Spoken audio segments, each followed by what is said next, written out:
Muy buenas noches, Iglesia Bíblica Bautista de Alto Hospicio. Estamos gozosos de estar una vez más en estos estudios del día miércoles a través de la Biblia.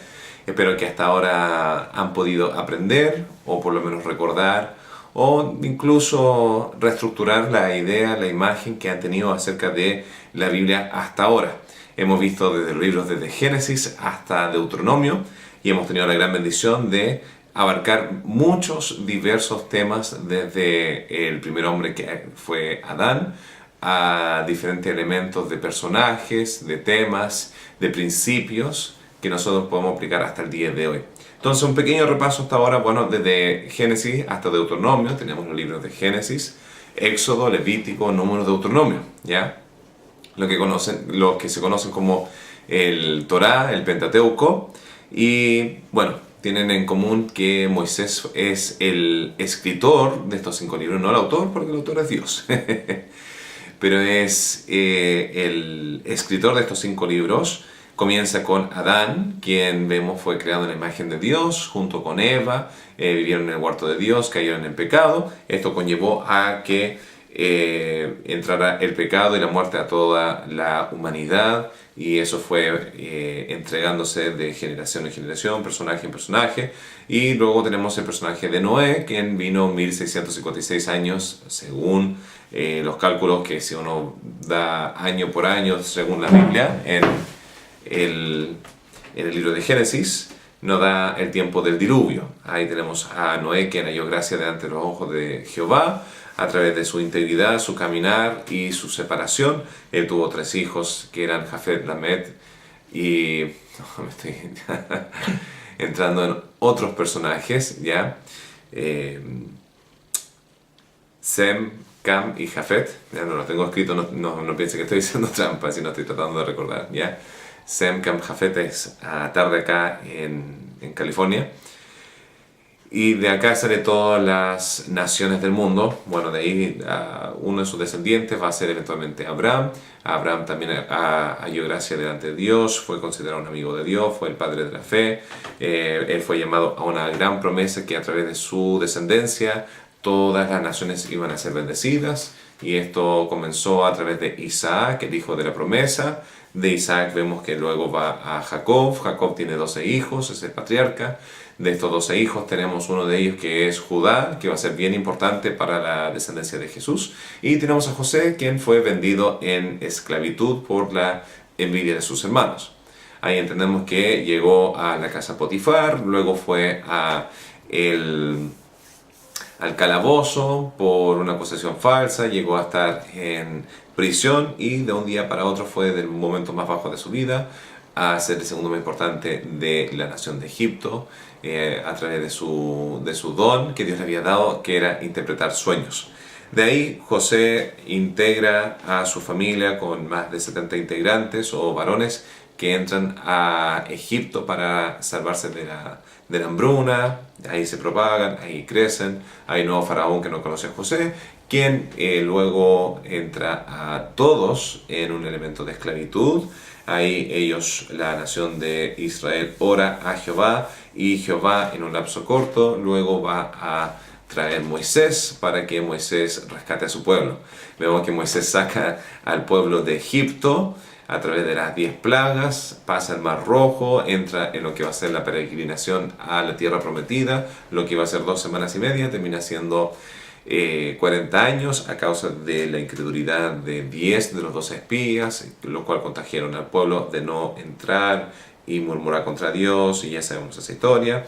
Después de 40 años llegamos a una entrada a través no del sur, que es Edom, sino tienen que ir a dar la vuelta por el lado a la tierra de Moab, y ahí Moisés ve por última vez a su pueblo, ve desde lejos la tierra prometida, y también tiene un discurso final donde conocemos a través de la Biblia, que es el libro de Deuteronomio, donde les da las instrucciones de qué es necesario hacer para ser victoriosos e exitosos dentro de la tierra prometida. Y ahí muere Moisés y entra Josué. Ese era un pequeño repaso de lo que hemos visto hasta ahora, sin entrar en lo que era el libro de Levíticos, obviamente, ni tampoco en la estructura del libro de Números, entre algunas otras cosas. Pero eso en esencia, ya Josué está listo para abarcar este nuevo desafío, el nuevo líder que Dios va a poner para poder traer el cumplimiento de la promesa de Dios. Ahora, el libro de Josué se divide en 4 partes. Y esta es una de mis partes favoritas, es realmente estructurar el libro. De ese modo, para ti y para mí se nos hace mucho más fácil poder aprender, recordar y también interpretar textos que están dentro de este pasaje y así ser más fidedigno en el estudio de la palabra de Dios y tener una buena hermenéutica, ¿ya? Esto significa un buen estudio, un desarrollo para poder presentar de una manera correspondiente y sin herejías, apostasías y conceptos fuera de lo que Dios tenía por intención. Entonces, el libro de Josué se divide en 4 partes. La primera es la preparación para entrar a la tierra prometida, y estos son los primeros 5 capítulos. Y dentro de esos 5 capítulos vamos a ver unos principios bastante importantes de lo que significa ser un líder. Ahora, usted podría decir, bueno, yo no soy realmente un líder en la vida, soy tal vez un trabajador, o soy solamente una madre, o soy un padre, o soy estudiante, o lo que sea. Pero la verdad es que aunque no tengas un título de liderazgo, cada uno Dios nos ha llamado para una labor, y dentro de la labor, obviamente Dios nos ha llamado a ser buenos líderes. Y acá, en estos 5 primeros capítulos del libro de Josué, Dios otorga a esta nación la información necesaria para poder, a través de Josué, ser victoriosos en su entrada a la tierra prometida. Entonces, esos son los primeros 5 capítulos que vemos. Número 1, la presentación, o la preparación, mejor dicho, para la entrada. Esto después nos lleva a lo que va a ser el segmento del libro del capítulo 6 al capítulo 12. Y estos capítulos del 6 al 12 va a ser el periodo de la conquista. Y acá vamos a estar entrando a algunos otros principios ya en ejecución de lo que es necesario para traer prosperidad o éxito o victoria dentro de nuestras vidas. Esto nos lleva al tercer elemento, que es la repartición de la tierra, esos capítulos 3 al 22. Y para ser franco, muchas veces cuando uno lee esto puede entrar en algo de aburrimiento, así que no conoce cuáles son las tribus, no entiende cuáles son las delimitaciones, va a haber mucho, va a ser como un mapa sin mapa, en el sentido que es la descripción de los parámetros de cada una de las tribus a través de elementos geográficos, ciudades, ríos, el mar, montes, etc. Y luego finalmente el capítulo 23 y 24 nos va a empujar a lo que va a ser el discurso final antes de la muerte de Josué y lo que va a ser el periodo de los jueces, que va a ser otro estudio fantástico a través de la palabra de Dios. Entonces, entramos en el mensaje. Para empezar, tenemos la preparación para la entrada. Y dentro de esto tenemos 5 capítulos, y dentro de estos 5 capítulos tenemos 5 historias predominantes, las cuales son la interacción entre Dios y Josué, que ahí entramos en Josué 1.8, Josué 1.9, esos versículos donde dice que debemos esforzarnos y ser valientes, no dejar que la palabra de Dios se nos aparte de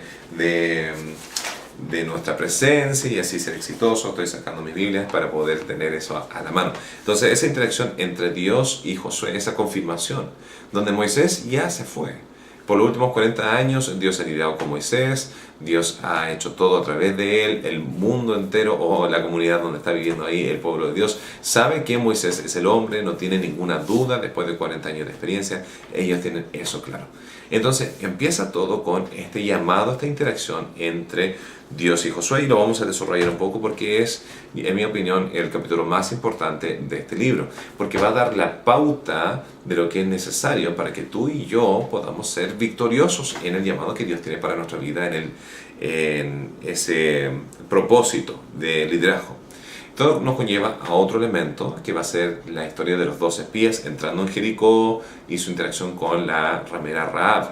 Ahora, voy a recalcar que dentro de estas 5 historias va a haber un paralelo de lo que fue Dios con Moisés y lo que es Dios con Josué. ¿Por qué? Porque de ese modo va a confirmar con Josué mismo su posición, va a confirmar con el pueblo que Dios ha elegido a Josué y también va a confirmar con el enemigo que Dios está de su parte. También vamos a ver en el capítulo 3 y 4 lo que va a ser cruzando el río Jordán. Luego vamos a estar viendo la limpieza moral, pura, ritual, a través de lo que es el pacto de la circuncisión y lo que también es la Pascua. Y finalmente el encuentro con el príncipe del ejército de Jehová. Entonces esos son 5 historias, ¿ya? 5, que van a estar en este primer segmento del libro de Josué. De nuevo, el libro de Josué es dividido en 4 partes. La preparación, la conquista, la división y finalmente el discurso final. Entonces estamos en ese primer punto. Ese primer punto es de la preparación de la entrada. Entonces ahí tenemos 5 historias. La primera de ellas va a ser Dios interactuando con Josué. Voy a leer algunos textos acá y me gustaría que si van a hacer algo esta próxima semana con el libro de Josué, que lean repetidamente este texto porque le va a servir mucho en su diario vivir. Entonces, Josué 1, versículo 1 al 9. La palabra de Dios dice lo siguiente, y es un texto algo largo. Aconteció después de la muerte de Moisés, siervo de Jehová, que Jehová habló a Josué, hijo de Nun, siervo de Moisés, diciendo, mi siervo Moisés ha muerto, ahora pues levántate y pasa este Jordán tú y todo este pueblo, a la tierra que yo les doy a los hijos de Israel. En esa primera parte ya vemos, para empezar, que Dios le da una misión, una instrucción, un propósito para la existencia de Josué.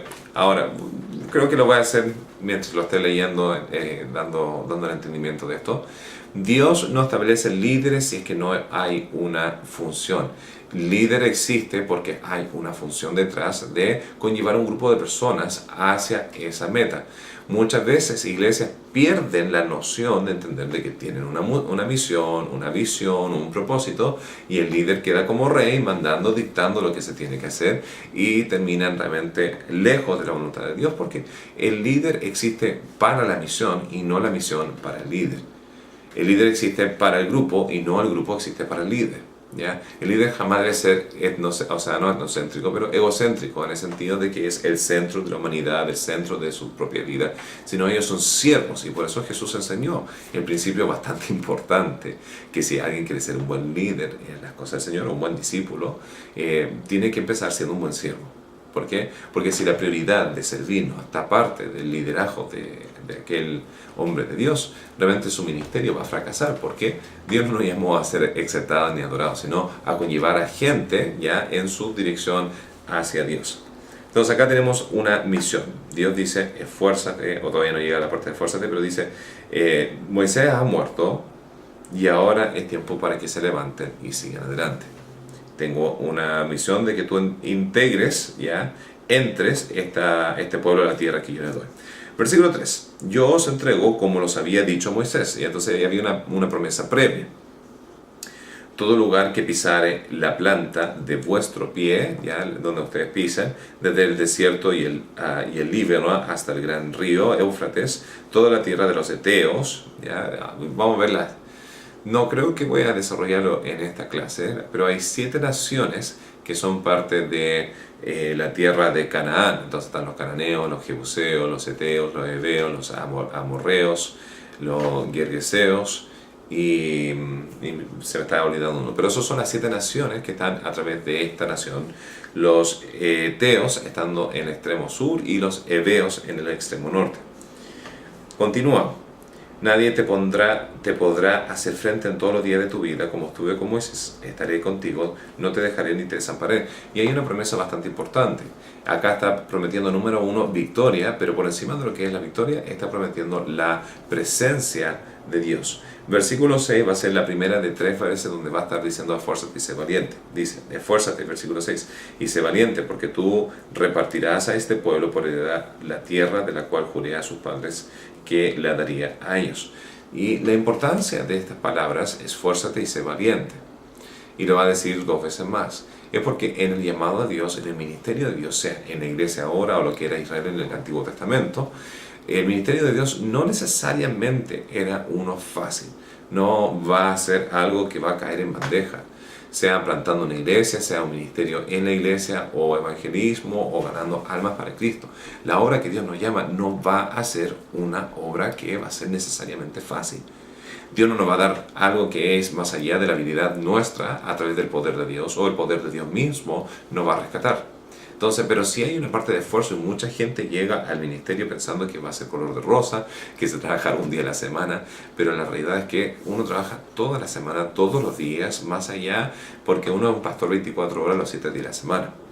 Entonces ahí se ve el tema del esfuerzo. Y sé valiente, porque van a haber momentos de oposición, van a haber momentos de temor, donde las cosas van a salir fuera de lo que va a ser tu alcance, y ahí es donde nuestra dependencia en Dios va a regresar. Y ahí aquí está diciendo, sé valiente, esfuérzate, porque tú vas a ser el que los va a estar repartiendo. Te tengo esta labor enfrente. Versículo 7, solamente esfuérzate y sé muy valiente para cuidar de hacer conforme a toda la ley que mi siervo Moisés te mandó. No te apartes ni de ella ni a diestra ni a siniestra, para que seas prosperado en todas las cosas que emprendas. ¿Ya? Y puede seguir continuando, nunca se apartará de tu boca este libro de la ley, sino de día y de noche meditarás en él, para que guardes y hagas conforme a todo lo que está escrito. Y después dice, entonces harás prosperar tu camino y todo te saldrá bien. Entonces la clave del éxito en el ámbito del ministerio no va necesariamente con nuestra creatividad de cómo hacer el ministerio diferente, sino acá está hablando de ir a la base, a la simpleza de lo que enseña la Biblia, y dice, no te vayas a ningún extremo, no te vayas a extremo izquierda, no te vayas a extremo derecha, y no está hablando de política, está hablando de no te vayas a extremos de... el día de hoy se podría tomar en consideración los que son extremadamente progresistas en su forma de ministrar, donde se podría caer en la trampa de entretención y cosas de este mundo tratando de apelar a la gente. Ese es un extremo donde Dios no va a bendecir. Y la otra manera de ir a otro, de tantas reglas, tanta legalismo, ¿ya? Donde realmente somos nosotros cuatro y nadie más que se van a llegar al cielo. Entonces hay un balance en el medio, y el balance en el medio es la palabra de Dios. No te vayas con extremos, ¿ya?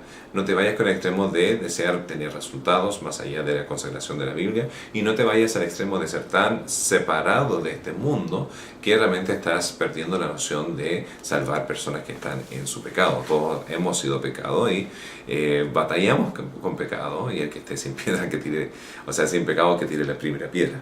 No dice el que tenga sin piedra tire el primer pecado. Eso es una mala conjugación gramatical de lo que dice la Escritura. Pero volviendo, dice, la clave del éxito, ya te vas a salir prosperado, vas a terminar el propósito y el llamado. No está hablando de dinero, sino de terminar la función y la labor cuando te concentres en la palabra de Dios. Esto nos lleva al último versículo en este llamado de Josué, de parte de Dios. Dice, mira que te mando que te esfuerces, sea valiente, no temas ni desmayes, porque Jehová tu Dios estará contigo donde quiera que vayas. Y de nuevo, una vez más se está prometiendo su presencia. Entonces, las tres claves para el éxito en el llamado del ministerio que Dios tiene para tu vida es, número uno, entendiendo que tienes un llamado y un propósito.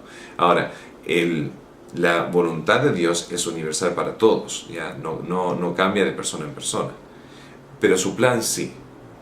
Concéntrate en hacer bien su voluntad de Dios, que es vivir consagradamente, en amor, en misericordia, en santidad, en agradecimiento y todas esas cosas, pero concéntrate luego en entender que tienes un llamado individual. Cada uno de los que están sentados acá esta noche tienen un llamado individual, ¿ya? Dios no te llamó a ser otro Dustin, otro David, otro Josué, otro Moisés, sino Dios te llamó a ser ti mismo, pero con el propósito en específico, dirigiendo, liderando, sea dentro de la familia, dentro del hogar, en el matrimonio, con los hijos, en el trabajo. Pero también hay un punto importante que cada uno de los que están aquí presentes, Dios ha invitado a participar en su ministerio de una forma u otra. Y cuando regrese a Chile con un palo, voy a estar persiguiéndolo para que empiecen a tomar todos los cargos que Dios quiere para su vida. Broma. Bueno, continuando. Esas son las reseñas para un buen liderazgo, ¿ya? Uno tiene que entender cuando hay un mal equipo. Muchas veces el mal equipo es el resultado de un mal líder. Rara vez hay un buen equipo que es el producto de un mal líder. Entonces, concéntrate en ese buen líder. Eso nos lleva al segundo punto,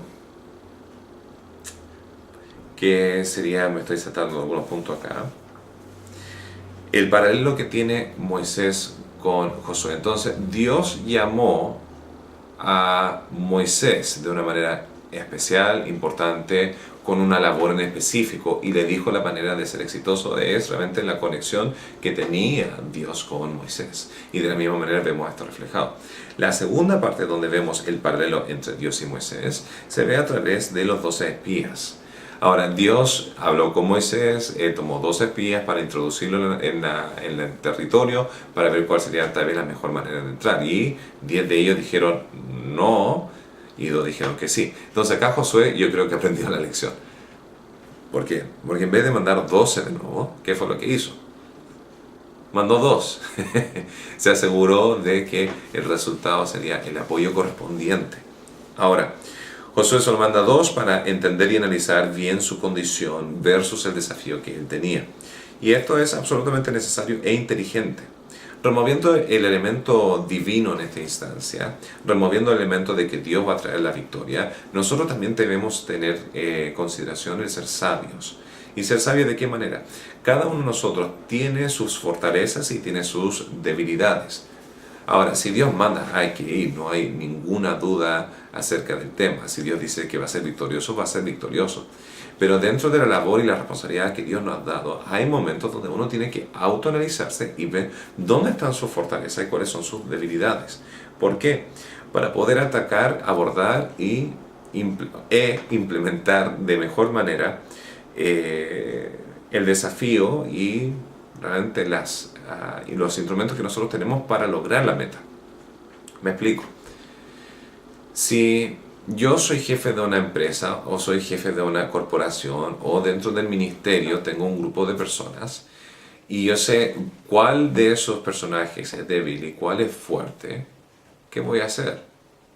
Voy a tratar de arreglar el que está en malas condiciones y ser negligente con el fuerte. Algunos harían eso, algunos pondrían toda su atención en arreglar el que está de mala situación, mientras que el fuerte sería negligente. Otros empresarios lo que hacen es enfocan toda su atención en el más productivo, remueven el de menor calidad y traen otro. ¿Ya? Irrelevante cuál sea la postura que tú crees que es necesario para tu empresa o un negocio, cuando uno se autoanaliza en el ministerio, uno sabe cuáles son sus fortalezas y sus debilidades. ¿Ya? Para algunos el tema de oración puede ser una debilidad, donde esperan hasta el último momento, cuando ya han tratado todo, al final oran. ¿Ya? Esa es una debilidad. Y si esa es una debilidad, empieza a trabajar en ello. También tu debilidad es en el ámbito evangelístico. ¿Ya? Te gusta mucho el tema de discipulado, enseñar y programas, pero no eres fuerte en el parte evangelístico. Entonces, ¿qué tienes que hacer? Tienes que empezar a trabajar en ello. Si eres pastor de una iglesia, ¿ya? Si tú no eres fuerte en evangelismo, tu iglesia jamás va a crecer. Y hay algunos que tratan de añadir un factor, un agente externo para el elemento evangelístico, pero si a ti no te nace, ya van a haber grandes problemas. ¿Ya? Entonces, entendiendo su debilidad y fortaleza. Y eso fue lo que hicieron estos 2. Ellos fueron para realmente entender cuál era la condición. Si iban a tener que pelear más fuerte, si iban a tener que tener alguna estrategia en sí. Pero a la larga Dios fue el que dio la estrategia de todos modos y fue el que trajo la victoria.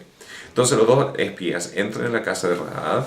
Ella los cuida, le muestra misericordia cuando vienen a preguntar por ellos, ella los manda para otra dirección y de noche después los ayuda a escapar de la ciudad, pero deja este pacto en mano. ¿Y cuál es el pacto? Es que ellos se acuerden de la misericordia que ella les demostró a ellos, para que ellos tengan misericordia de ella. Y realmente hicieron un tipo de pacto y vamos a hablar acerca de eso un ratito más. Todo termina con un pacto entre ella, ya su familia y estos 2 espías, a través de la valentía de ella, su análisis de entender cuál era la situación en que ella estaba, su inversión hacia otra persona para poder salvar su propia vida. Y acá hay algunos principios hermosos que se podrían realizar. Aunque el pasado de ella no era bueno siendo una ramera, vemos que Dios todavía la pudo ocupar. Y de tal forma que incluso ella terminó siendo de la línea genealógica de David y por ende también de la línea genealógica de Jesús. Y en el libro de Mateo, cuando se da la línea genealógica de los ancestros, los padres y esa secuencia ya desde Jesús de vuelta hasta Abraham, acá vemos la importancia, o realmente se ve el hecho de que ella fue parte de aquella historia. enseñándonos que nuestro pasado no dicta cuál va a ser nuestro futuro. Va a tener un rol importante y nos va a afectar. Pero acá es donde nosotros debemos superar nuestro pasado, avanzar y no dejar que nada nos distraiga, porque podemos terminar siendo parte de algo mucho más grande que nosotros mismos. Entonces acá vemos muchas cosas hermosas en esta historia. Vemos un tema de entrega, vemos una parte de lealtad. El pacto fue que ella iba a poner un lienzo de grana fuera de su casa, y cuando vengan a destruir a Jericó iban a pasar por alto esa casa y ella y su familia van a ser salvas a través de esta señal. Y se podría hacer un paralelo con lo que es la Pascua, ya pasando por alto lo que iba a ser la muerte de los primogénitos de la casa de aquellos que tenían la sangre en las puertas. Era una señal de acá hay un pacto. De la misma manera con Cristo en nosotros, ya la sangre de Cristo a nosotros nos cubre y el juicio pasa por alto porque ya fue pagado por Jesús en la cruz. Ahora, esto nos lleva al tercer elemento, que es pasando el río Jordán. Ahora, recordando el tema de que hay un paralelo entre Dios y Josué y Dios y Moisés, vemos que el milagro más grande que se pudo percibir en la vida de Moisés, o el más conocido, más allá que el maná, que la piedra que fue golpeada y salió agua y que las 10 plagas, vemos el elemento importante que fue cruzando el Mar Rojo. Fue algo milagroso, algo de un rescate a último momento. Fue Dios demostrando su misericordia en el clamor de su pueblo. Pero acá vemos algo parecido, donde ahora Josué está cruzando un río. Dios también seca la porción donde van a estar pasando cuando ponen el arca, la presencia de Dios, deteniendo el flujo del río. Y así pasa todo la nación. Y al final de eso se ponen un montículo, y a través de todo el libro de Josué se nombra de cosas que se hicieron como recordatorio, sea la muerte de algunos personajes, dejaron un montículo ahí para recordar quién fue, otros altares que fueron hechos después como recordatorio, etc. Y acá no es la excepción, sino cruzan el Jordán, y lo primero que hicieron fue hacer un monumento para recordar cómo Dios había sido fiel. Y de la misma manera nosotros también tenemos que tener monumentos en nuestras vidas que nos ayuden a recordar cómo Dios ha sido fiel con nosotros. Muchas veces podemos hablar de ellos, pero si no tenemos algo concreto donde lo podamos mostrar, muchas veces lo que nos va a pasar va a ser que nos vamos a olvidar. De la misma manera, cuando nosotros nos casamos, de nuevo tenemos la argolla del matrimonio como símbolo y recordatorio, no solamente para mí mismo y mi esposa, sino para que todo el mundo sepa que estoy casado. Y ahí esos montículos, esas piedras que fueron levantadas, fueron para un testimonio para las futuras generaciones, para que ellos no se olviden de lo que Dios había hecho. Ahora, acá vemos a 3 tipos de personas para quien fue este testimonio. Primeramente, el pasar por el río Jordán, yo creo que fue un recordatorio para Josué, quien pasó por el Mar Rojo 40 años antes, y recordar cómo Dios fue fiel antes, Dios iba a ser fiel en esta entrada y conquista. Era un tiempo para él mismo recordar y saber de que Dios había confirmado su promesa con él. Pero también sirvió de testimonio para el pueblo de Dios, quien supo acerca de lo que había pasado con Moisés y ahora lo estaba viendo, y pudieran entender que de la misma manera que Dios dirigió a Moisés, acá estamos viendo a Dios dirigiendo a Josué. Entonces era un testimonio para Josué en sí, también fue un testimonio para Josué. Pero también en capítulo 5, versículo 1, al final de todo esto, ya entrando en el capítulo 5, se menciona que los reyes desfallecieron, o sea, entraron en temor, cuando vieron y escucharon y supieron lo que estaba pasando, porque estaba ahora confirmando, ahora con los enemigos, que Dios estaba de parte de Josué. Y de la misma manera que Dios estuvo con Moisés y trajo todas sus victorias y todos los milagros, Dios iba a estar con Josué. Entonces esto produjo un gran temor para el enemigo. Ahora, en capítulo 5 vemos la situación de la circuncisión, la primera circuncisión después del Éxodo, ya 40 años, nadie se había circuncidado, y también vemos la primera Pascua y entrada a la tierra. Ahora, entrando en la tierra prometida, el maná cesa, ya no sale más, cae del cielo, ya no está esa provisión, porque ya llegaron a la tierra y empezaron a comer del fruto. Pero en la segunda parte del capítulo 5 vemos la interacción entre lo que va a ser Josué. Está fuera del campamento y ve un personaje y le hace la pregunta: ¿eres o de los nuestros o eres de los enemigos? Y la Biblia lo menciona como lo tenía aquí escrito, pero bueno, no lo tengo más. Se podría decir el ángel, el príncipe, dice, el príncipe de las huestes celestiales o del ejército de Jehová. Y realmente hace una declaración bastante importante. Dice, no soy de ustedes y no soy del enemigo. Soy de Dios. Y acá nos enseña un punto importante, que Dios no tiene alianza con personas, sino tiene alianza con lo que es santidad. ¿Por qué digo eso? Muchas veces nosotros podemos pensar, yo soy cristiano, soy salvo, he hecho esto por Dios, entonces Dios me debe algo. Dios no me va a juzgar o castigar por malas acciones, sino lo contrario, va a dejar cosas pasar, pero acá es lo contrario. Dios le está recalcando, esta guerra no es entre Josué y los cananeos, esta es una guerra entre Dios y los cananeos. Y acá está Dios invitando a Josué a participar dentro de estas batallas, dentro de esta guerra, y así tener la bendición. Pero acá vemos todos los preparativos necesarios antes de ejecutar lo que iba a ser la conquista. Y es importante para nosotros destacar estos mismos principios. Ahora, el ángel dice, remueve tus sandalias porque estás en tierra santa. Dios estaba asegurando para que Josué, él tuviera realmente la valentía que necesitaba para poder avanzar. Dios no necesitaba de Josué, Dios lo pudo haber hecho solo. Pero acá Dios está haciendo todas estas cosas extra para poder preparar la entrada de lo que va a ser esta gran conquista. Y capítulo 6 al 12 empieza la conquista y comienza con la historia de Jericó. Y acá tenemos una historia bastante bonita que se ocupa muchas veces en la escuela dominical. Y es cuando Dios le dice a Josué una estrategia absurda, ilógica y también impráctica. Pero Dios simplemente quería enseñar un principio, que Dios es el que está peleando la pelea, no tú, no yo. Dios no está esperando que nuestra inteligencia, nuestra percepción, nuestra estrategia pueda lograr el resultado. Él está diciendo simplemente seré fiel, sé obediente. Y dice, anda cada día alrededor de Jericó, ya tener ejército delante, atrás va a tener a gente del arca con los instrumentos, y van a ir 7 veces alrededor de Jericó, uno cada día, y el último día van a hacerlo 7 veces. Y después de eso todos van a gritar y va a colapsar la pared. Y lo hicieron, ¿ya? Lo hicieron, colapsó la pared, entraron, arrasaron con todo lo que estaba ahí va a ser anatema, va a ser maldito, separado, para consagrarlo a Dios como las primicias, pero dejaron a Rahab, la ramera, intacta. No la mataron, no la atacaron, sino ella y toda su familia que estaba dentro fueron perdonados, se podría decir, pasado por alto. Ahora, aquí hay muchas cosas importantes para nosotros destacar, especialmente lo siguiente. Muchas veces Dios nos ha llamado para hacer su obra y nos da tal vez una estrategia que se llama la Biblia. Y tal vez estamos en la primera vuelta y estamos pensando, esto no va a funcionar. Estamos en la segunda vuelta y pensamos, no va a funcionar. La tercera, la cuarta, la quinta, la sexta.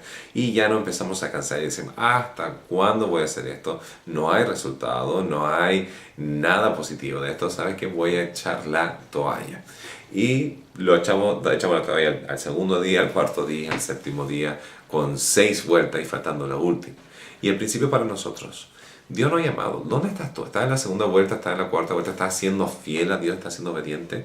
No seas parte de las fatalidades donde estás a medio caminar o casi al final y te rindes y dices no vale la pena y te robas de ser parte de la bendición.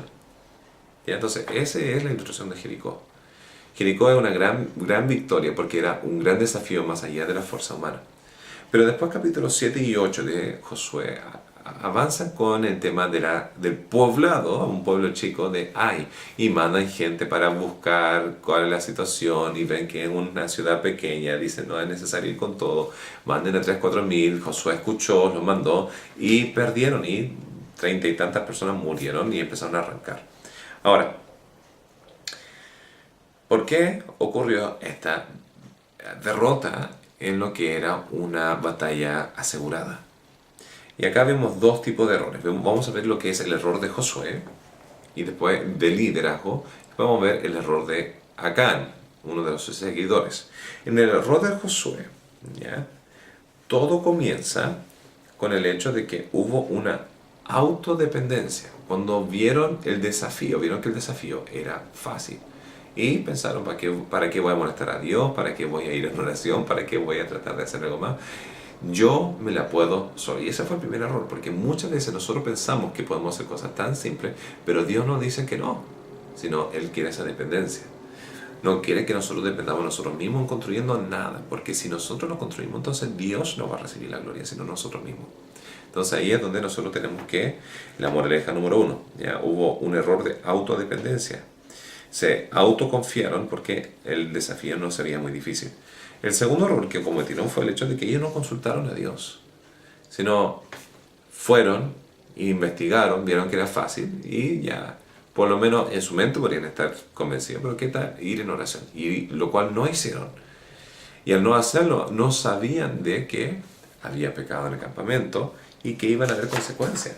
Pero una simple oración pudo haber sido suficiente para haber evitado 30 y tantas matanzas. Y finalmente había pecado en el campamento. Y el tema de pecado siempre afecta a aquellos que están más cercanos. En este caso no pudo haber victoria, no pudo haber progreso, no pudo haber ganancia. ¿Por qué? Porque había uno y era solamente uno. El resto eran todos inocentes y lamentablemente hubieron fatalidades a causa de un incidente. Eso nos lleva a nosotros a autoanalizarnos, decir, si que nosotros queremos tener progreso en nuestras congregaciones, en nuestras familias, en nuestros matrimonios, tenemos que autoanalizar y ver si es que hay o no pecado en nuestras vidas y así poder contrarrestarlo, limpiarlo y purificarlo. De eso se trataba David en Salmo 139, al final, donde él está hablando, examíname, oh Dios, y ve si hay en mí algún camino de perversidad, alguna instancia, alguna semilla de pecado, y remuévelo, límpiame. Entonces acá no había esa actitud, había pecado en el campamento. Entonces ese fue el pecado, el error del liderazgo, fueron apresurados en tomar una acción sin necesariamente analizar bien las condiciones. El error de Acán fue la siguiente, ¿ya? Dios siempre descubrirá el pecado, sea pequeño o sea grande, Dios siempre lo va a sacar a luz. Y eso puede ser aterrador porque muchas veces podemos estar viviendo con algunos pecados ocultos que pensamos que nadie jamás va a saber.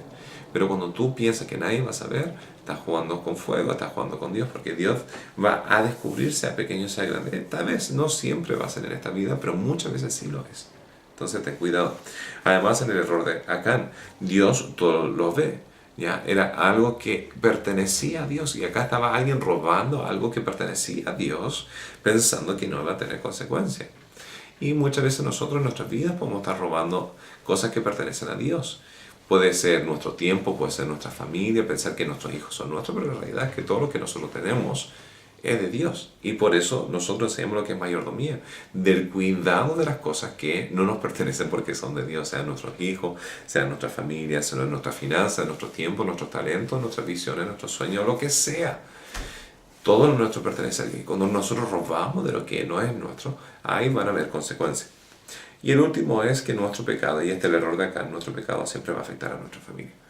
Lamentablemente sus hijos y sus hijas murieron a causa del pecado de su padre. Pero de la misma manera nosotros también nos vemos esa situación reflejada en nuestra vida el día de hoy, de la manera en que vamos a morir apedreados. Pero lo que sí vemos es cuando nosotros dejamos pecado en nuestra vida, eso empieza a infiltrar, influenciar y a distorsionar y afectar la manera en que nuestros hijos viven sus vidas. Sean conllevando las consecuencias de nuestro pecado financieramente, emocionalmente o lo que sea, van a haber consecuencias. El tercer incidente, ya entonces después de eso Dios tiene misericordia, después de que lidian con el pecado, Dios trae la victoria, le da una estrategia. Pero en el tercer episodio ya entonces tenemos a Jericó, tenemos a Ai y ahora tenemos a Gabaón. Y lo que tuvimos como ganancia y después derrota, ahora tenemos como engaño, ¿ya?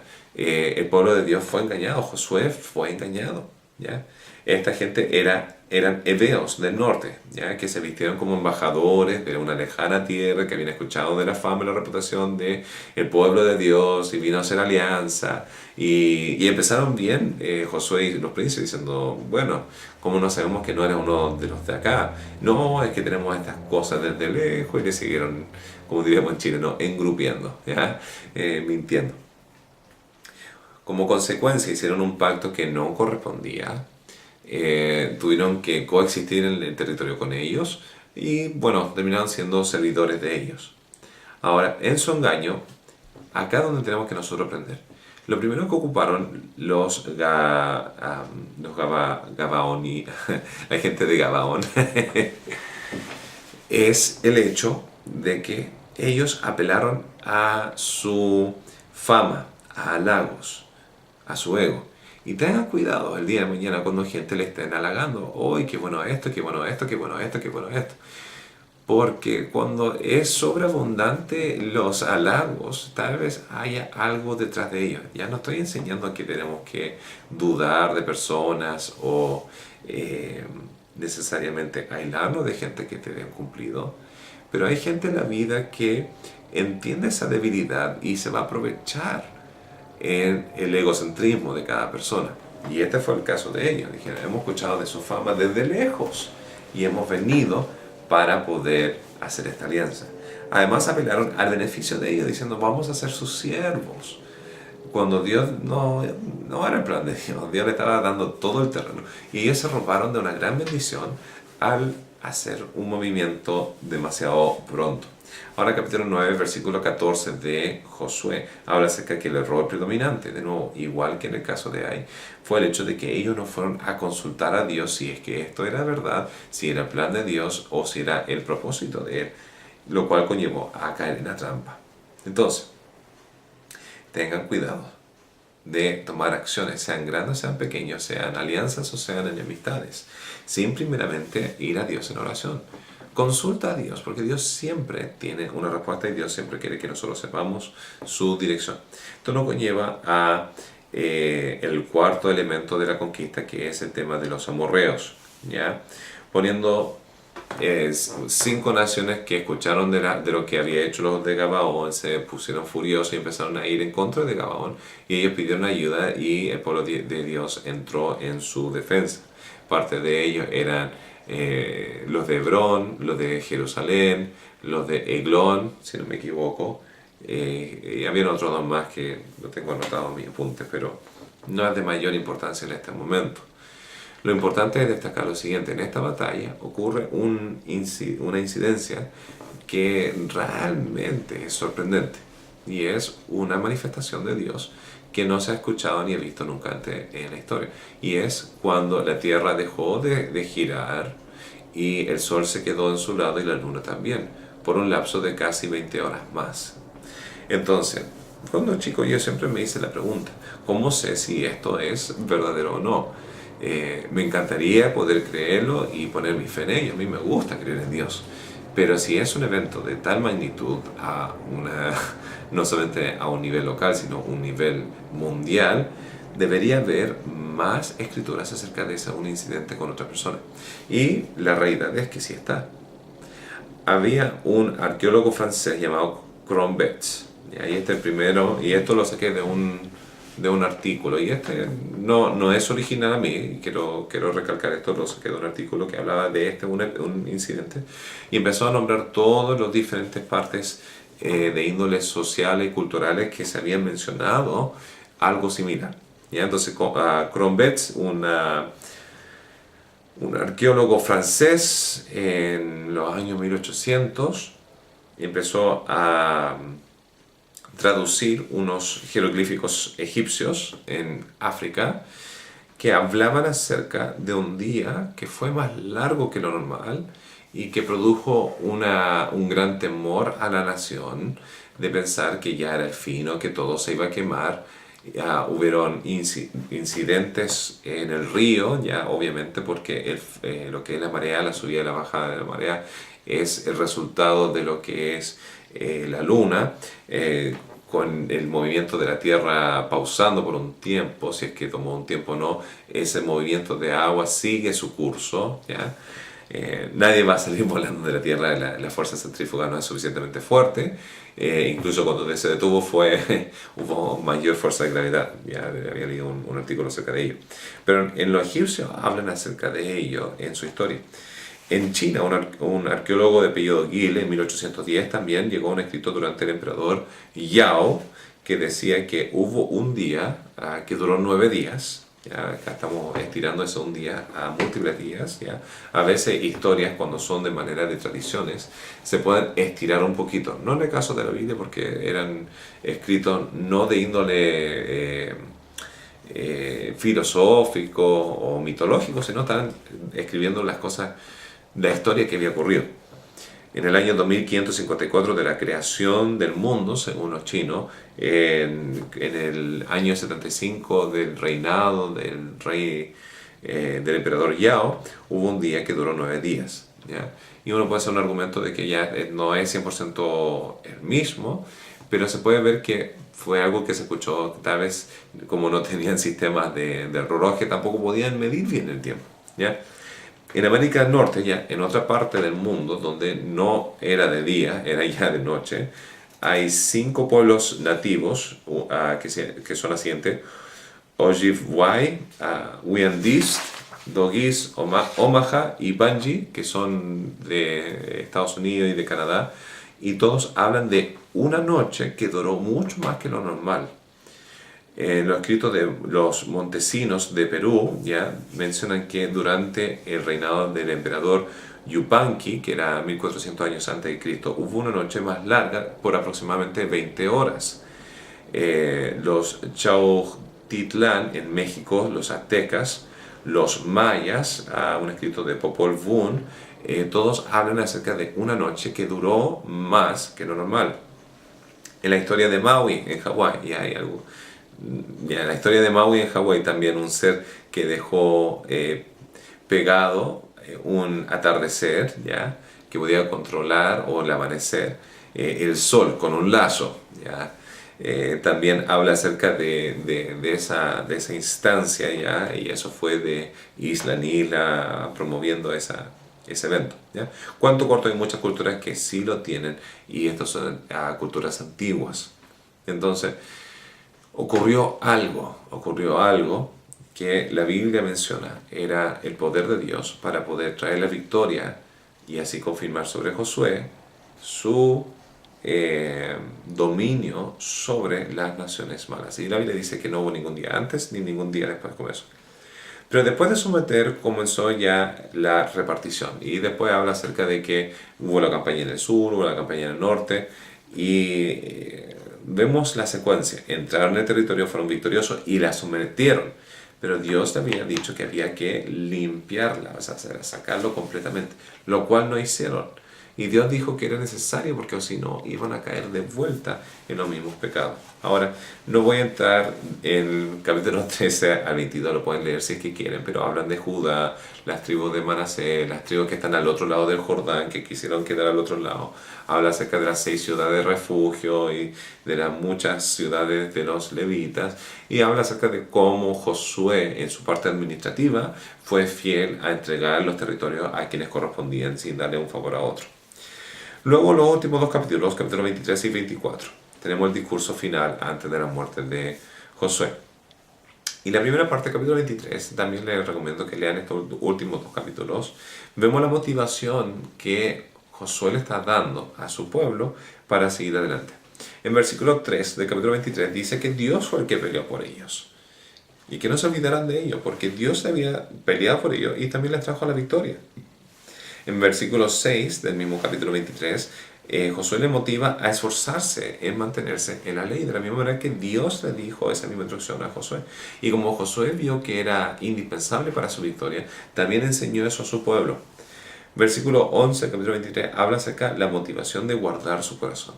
Porque muchas veces podemos estar haciendo la voluntad de Dios o haciendo los mandamientos, pero llega un punto donde nuestro corazón se empieza a distorsionar, se empieza a desviar de lo que Dios tenía en mente, lo cual conlleva a su gran caída. Y finalmente el versículo 14 del capítulo 23 habla acerca de que Dios había sido siempre fiel.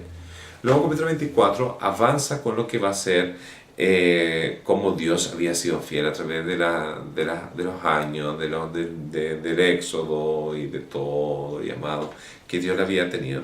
Y termina todo diciendo: Dios ha traído la victoria, esto es lo que tienen que hacer, ahora escojan.